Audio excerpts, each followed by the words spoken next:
وعليكم السلام ورحمة الله وبركاته. ازيك يا بنتي؟ بخير، كيف حالك يا شيخ؟ والله بخير حال الحمد لله. هل يمكنني التحدث؟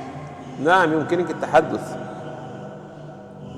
يقول الشيعة أن الأمم الأئمة عندهم 12 إمام، وأن الإمام الثاني عشر هو المهدي المنتظر، وهو غائب منذ 1400 سنة. فكيف لشخص يغيب بهذه المدة كلها إلا يأكل إلا يشرب إلا يجوع إلا يمرض؟ سيقولون بأنه معصوم وأن الله أراد له ذلك. فهل هذا معناه أن هذا المهدي الغائب عمره الآن 1400 سنة؟ هل يصدق العقل هذه الأكذوبة التي لا تنطلي حتى على الإنسان الأحمق؟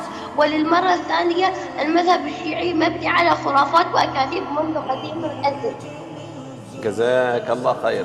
يعني لا، وكمان إمام، يعني المفروض إن هو غايب عنا، وزي ما حضرتك تفضلت كده، وفي نفس الوقت إن احنا نتخذه إمام ونبايعه على أنه إمام.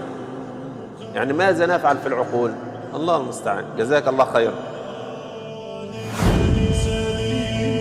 وقلبي كريم وعيني صارت كفي السنين.